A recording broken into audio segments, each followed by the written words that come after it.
Masa Islam. Masa Islam di Indonesia dimulai pada abad ke-13 dengan kedatangan para pedagang Muslim dari India dan Arab yang melakukan perdagangan dengan pelabuhan-pelabuhan di Indonesia.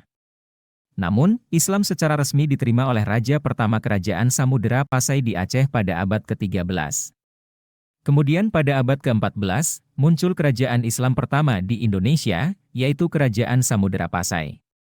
Kerajaan ini merupakan pusat perdagangan rempah-rempah dan menjadi pusat penyebaran Islam di Indonesia. Selanjutnya, pada abad ke-15, muncul kerajaan Islam lainnya seperti Kerajaan Aceh, Kerajaan Demak, dan Kerajaan Banten.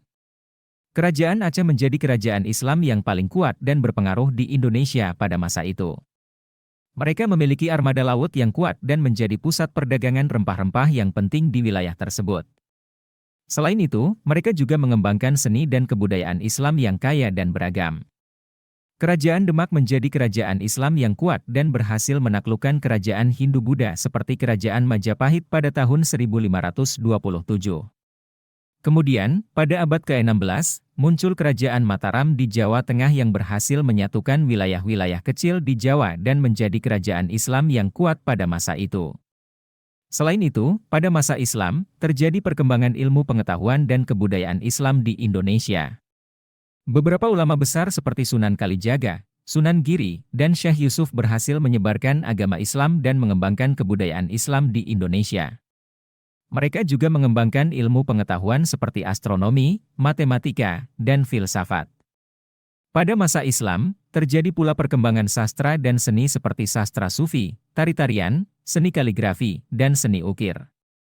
Seni kaligrafi menjadi bagian penting dalam seni Islam di Indonesia, di mana banyak kaligrafi yang terdapat di masjid-masjid dan bangunan-bangunan Islam di Indonesia. Perkembangan Islam di Indonesia juga memberikan pengaruh besar terhadap kehidupan masyarakat Indonesia pada masa itu. Salah satu pengaruh yang terlihat adalah dalam bidang hukum, di mana masyarakat Indonesia mulai mengadopsi hukum Islam sebagai salah satu sumber hukum mereka. Selain itu, nilai-nilai Islam seperti solidaritas, toleransi, dan gotong royong juga menjadi bagian penting dalam kehidupan masyarakat Indonesia. Meskipun terjadi perkembangan dan kemajuan pada masa Islam, namun juga terjadi konflik antar kerajaan dan perebutan kekuasaan antar penguasa pada masa itu. Namun, kehadiran Islam di Indonesia berhasil memberikan dampak yang positif dan menjadi bagian penting dalam sejarah Indonesia. Kami berusaha memberikan konten terbaik untuk Anda. Bantu kami tumbuh dengan menekan tombol like dan subscribe. Dukungan Anda memotivasi kami untuk terus menciptakan konten yang bermanfaat, dan jangan lupa membagikan dengan orang-orang yang Anda kenal. Terima kasih.